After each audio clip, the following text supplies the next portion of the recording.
Oi, Shalom, a graça e a paz, tudo bem?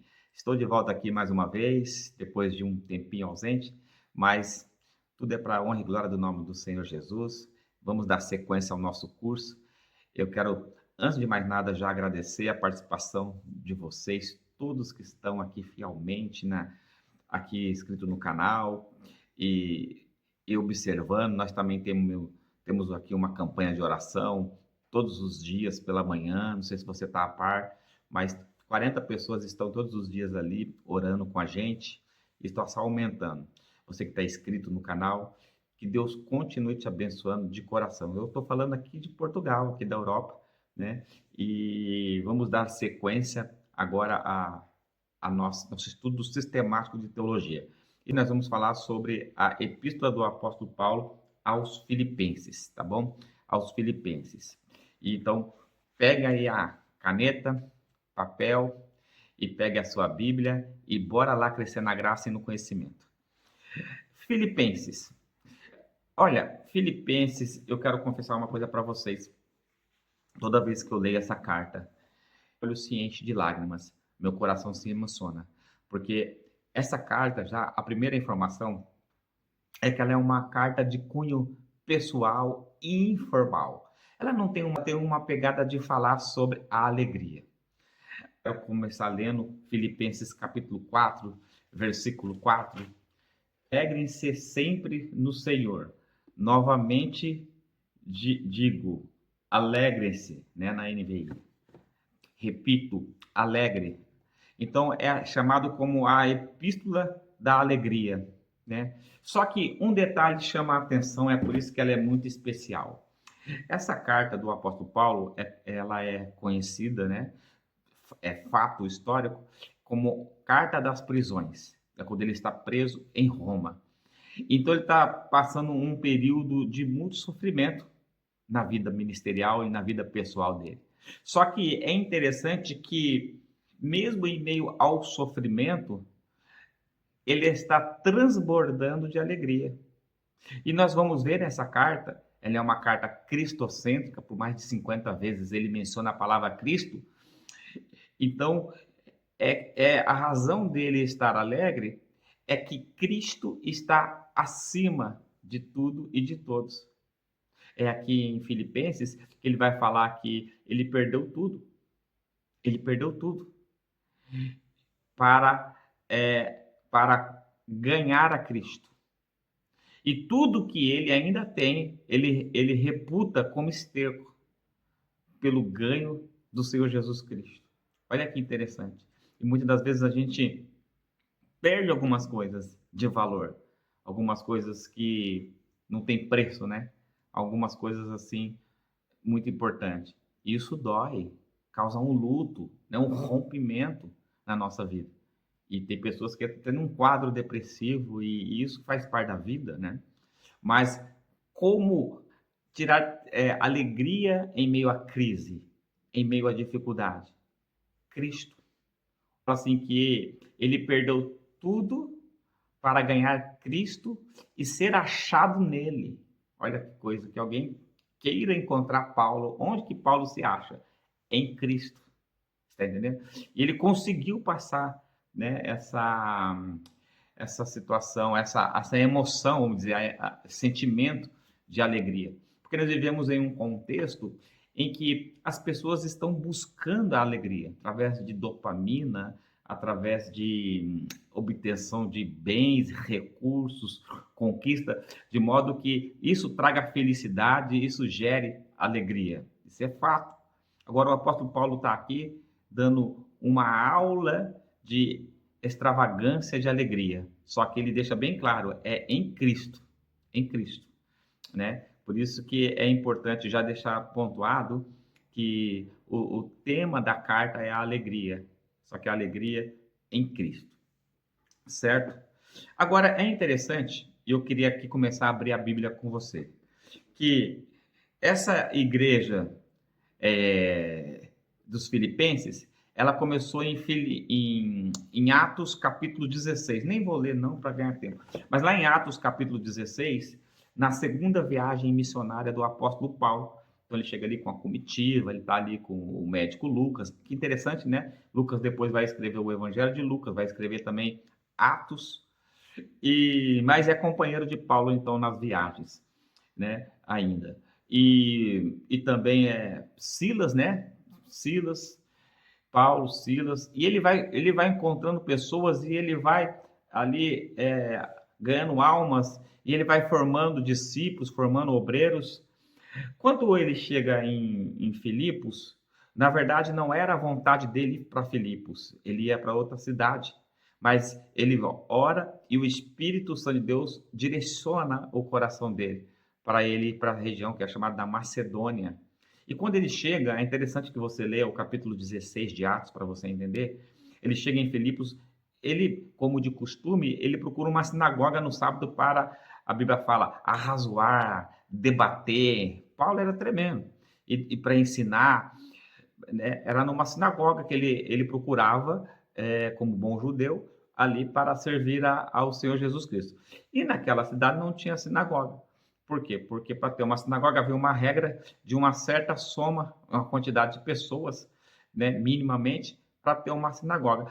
As pessoas que se reuniam ali, elas estavam debaixo de uma árvore, na beira de um rio. Então ali o apóstolo Paulo vai, quando fica sabendo dessa informação, né, onde essas certas mulheres estão ali sempre orando, e ali acontece algo extraordinário. Ali começa a nascer a igreja, certo? A igreja dos filipenses, na cidade de Filipo, através dessa chegada missionária do apóstolo Paulo. Ou seja, eles começaram praticamente do zero com algumas pessoas. Uma coisa interessante é que começa ali a acontecer algumas coisas. A, a Lídia, que é uma comerciante asiática, é uma mulher muito rica, né, vendedora de púrpura, né, um produto caro. Na época, uma empresária de sucesso, ela é alcançada. Também tem a libertação de uma jovem escrava de Satanás pelo espírito de adivinhação. Paulo então expulsa aquele espírito maligno, ela é liberta. E o carcereiro, né, porque tem aquela situação que Paulo vai preso por causa dessa libertação, e vocês sabem que Paulo e Silas à meia-noite cantam louvores a Deus nesse cárcere, é tudo ali em Filipos. E então o carcereiro também é salvo, né? Paulo diz, crê no Senhor Jesus Cristo, será salvo tu e a tua casa. Mas por que eu falei sobre esses três acontecimentos na igreja, no início da igreja aos filipenses? Porque, primeiro, a menina que foi liberta, ela era de classe baixa, economicamente. Eu estou falando agora de status social. O carcereiro, que era um cidadão romano, ele era de classe média. E a Lídia, a comercializante, né, a empresária de púrpura, era da classe alta. Então, ali o evangelho está penetrando e alcançando as três classes sociais, baixa, média e alta. Glória a Deus por isso, porque o evangelho não tem distinção de classe social. Ele chega onde o Espírito Santo de Deus quer que chegue, certo? Isso é uma informação que eu achei muito relevante compartilhar com vocês aqui. Uma outra situação também é a respeito de Filipos, é que esse nome foi dado a esta cidade em honra e homenagem ao rei Filipe, que era filho de Alexandre o Grande, né? Nós estamos falando de um império romano e greco-romano e Filipos, ela era uma grande colônia de Roma. E uma coisa interessante, aqui é a primeira igreja da Europa que está sendo ganhada aqui para Cristo, né? Através do apóstolo Paulo. E Filipos se tornou o berço do cristianismo para toda a Europa, né? Interessante saber disso também. E ali era um lugar que produzia muita riqueza, ouro, e também ali era entrada também de prosperidade para toda a Europa. Quantos anos o apóstolo Paulo ficou ali em Filipos? Não há como cravar, bater o martelo e determinar. Fato é que ele ficou muitos anos ali, uma boa quantidade de anos. E aqueles acontecimentos em Filipos, inicialmente, que estão em um único capítulo, 16 de Atos, né? A libertação, a salvação de Lídia, né? Comercializando de púrpura, e também dele ter preso na prisão por causa disso, não foram tudo imediatamente numa sequência curta, ou seja, está espaçado ao longo de vários anos ou de alguns anos. Está certo? O fato é que o apóstolo Paulo passou ali algum tempo. Agora, eu quero abrir com vocês agora 2 Coríntios capítulo 8, versículo 1 e 2. Agora, irmãos, queremos que vocês tomem conhecimento da graça que Deus concedeu às igrejas da Macedônia. No meio de mais severa tribulação e grande alegria e extrema pobreza deles, transbordaram em rica generosidade. Pois dou testemunho de que eles deram tudo quanto podiam, e até além do que não podiam. Amém? Então, essa é uma boa observação a se fazer. Por quê? Porque essa igreja, ela era uma igreja perseguida e uma igreja que estava passando por uma crise financeira, uma igreja pobre, certo? Só que o apóstolo Paulo vai falar que essa foi a única igreja que ajudou ele. Ajudou 2 vezes ele com oferta missionária, uma vez quando ele estava em Tessalônica, né? E depois aqui, que ele estava passando por esse momento difícil, aprisionado, né? Então, tinha outros versículos para poder provar para vocês o que eu estou falando. Agora, uma outra informação, aqui eu estou tentando ser um pouco mais conciso, por causa para a gente fazer um vídeo menor, tá? É que, desde o dia que ele fundou a igreja em Filipos, passaram-se 10 anos em que, lá da prisão, ele escreve para a igreja aos filipenses. Olha quanto tempo se passou, né? Agora, essa carta é uma carta de intimidade, que o apóstolo Paulo é como se ele estivesse escrevendo para um amigo chegado, sabe? Ela tem uma pegada muito emocional do apóstolo Paulo. É escrita com muito carinho. Qual sei lá, como é que eu posso explicar? O propósito desta carta. Qual é o propósito? Eu já disse que não era um propósito doutrinário em si, como Gálatas, como Coríntios, como cada uma tem os seus propósitos doutrinários. Mas aqui tem um propósito de gratidão. Olha que interessante. Por quê? Porque aqui fala de Epafrodito. Então, Epafrodito era um membro da igreja de Filipos, e que a igreja, por iniciativa própria, o apóstolo Paulo fala aqui, por iniciativa própria de vocês, a igreja faz uma grande quantia, uma soma de dinheiro, para dar de oferta, donativos, as coisas, e Epafrodito é encarregado de ir lá na prisão, e ele leva quando o apóstolo Paulo fala assim, que já está cheio, não falta mais nada, de tanto que ele foi abençoado pela igreja de Filipos. Então, Epafrodito passa a ficar como companheiro do apóstolo Paulo lá, porque ali era uma prisão em Roma, mas doméstica, né? Nas repartições do palácio ali de César. Então, ele pode receber visitas, certo? E Epafrodito sofre uma grande enfermidade, que ele vai falar que Epafrodito quase morreu pela causa de Cristo, e que ele teve que orar para que então ele não morresse, não causasse tristeza aos irmãos, nem a ele, nem para todos. E agora ele está devolvendo Epafrodito, só que nessa devolução, que ele está reenviando o Epafrodito depois de um bom tempo para a igreja, ele então escreve essa epístola.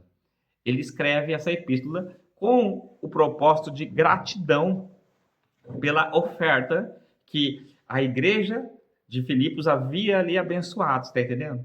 Então ele está agora enviando o obreiro Epafrodito com uma gratidão enorme no coração, por isso que a carta da alegria, ele está muito grato, muito feliz, ele fala, espero revê-los novamente, Epafrodito está indo, honre ele como homem assim nunca se acha, que quase morreu pela causa de Cristo aqui do meu lado, ficou muito doente, muito enfermo, nós tivemos que orar e tal. E aí ele aproveita para escrever aquilo que o Espírito Santo ministra ao coração dele, né? Ministra ali sobre alguns temas, né? Por exemplo, ele fala sobre Timóteo, porque também Timóteo está junto com ele, e ele está mandando de Timóteo também e Epafrodito. Só que ele fala algo interessante que me chamou muita atenção, que são Filipenses capítulo 2, versículo 21. Pois todos buscam os seus próprios interesses e não os de Jesus Cristo. Mas vocês sabem que Timóteo foi aprovado porque serviu comigo no trabalho do evangelho, como um filho ao lado do seu pai. Depois ele fala aqui, será necessário, versículo 25, enviar de volta Epafrodito, meu irmão, cooperador, companheiro de luta, né? No versículo 26, ele esteve doente, ficou doente, quase morreu, versículo 27. Mas Deus teve misericórdia dele, não somente dele, mas também de mim, para que eu não tivesse tristeza sobre tristeza, né? Aí está falando aqui, versículo 29. Peço que vocês recebam no Senhor com grande alegria e honrem homens como este, porque quase morreu por amor à causa de Cristo, arriscando a vida para suprir a ajuda que vocês me enviaram, né? Então, ele também aproveita para trazer aqui uma exortação a respeito de fazer a obra de Deus. Então, ele está falando aqui, olha, para você ver, né? Eu tenho aqui 2 obreiros que não mediram esforços, e ele faz uma crítica, né? Como está escrito aqui, ele fala, versículo 21, pois todos buscam seus próprios interesses e não de Jesus Cristo. Versão bíblica NVI. Então, quantos obreiros ele já tinha, para tantas pessoas ele tinha pregado, ele tinha deixado para ajudar na obra, na ausência dele, mas todos buscam os seus próprios interesses e não o de Cristo. Mas aqui está Timóteo, aqui que foi aprovado, ele falou, foi provado. Ou seja, Timóteo teve o seu caráter aprovado. Ele se abdicou, né? Ele fez com amor. E também Epafrodito, precisa falar alguma coisa de Epafrodito? Quase morreu aqui por causa de Cristo, eu tive que mandar ele de volta para vocês. E essa é a carta que ele está escrevendo, de alegria, de gratidão. Só que ele vai falar aqui, depois você pode ler, cuidado com os falsos obreiros, que ele chama de cães, entendeu? E é tremendo, porque é muito fácil ter uma carteirinha de obreiro, uma titularidade, só que não está disposto a abrir mão de nada, a perder nada. E o apóstolo Paulo, ele mesmo se coloca como exemplo. Ele fala, é aqui que ele fala, sede meus imitadores. Eu perdi tudo, mas estou alegre pelo ganho do Senhor Jesus Cristo, da suprema excelência de Cristo. E aqui tem um gancho aqui muito interessante, porque ele está preso por causa do império, o Império Romano. E o Império Romano, Kyrios, no grego, que é senhor, é César. Só o imperador é senhor. E aqui ele está escancaradamente falando que o único senhor é Cristo. Ou seja, ele não nega a fé. E os obreiros que estão com ele, Epafrodito e Timóteo, também não. No agradecimento à carta, no último capítulo de Filipenses, não sei se eu vou achar. Aqui, achei. Capítulo 4, versículo 21. Saúdem a todos os santos em Cristo Jesus. Os irmãos que estão comigo enviam saudações. Todos os santos lhe enviam saudações, especialmente os que estão no Palácio de César, ou seja, a guarda pretoriana.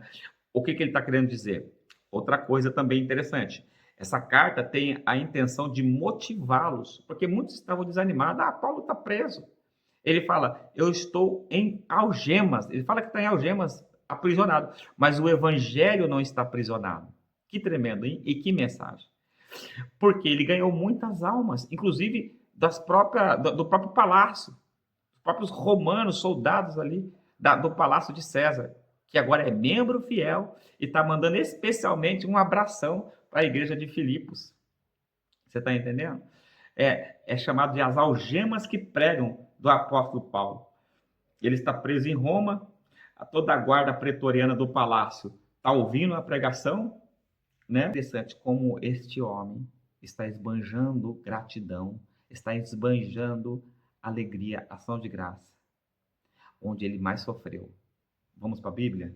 Olha aqui em 1 Tessalonicenses, no capítulo 2, abra sua Bíblia, versículo 1.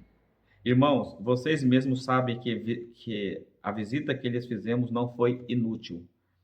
Apesar de termos sido maltratados e insultados em Filipos, como vocês sabem,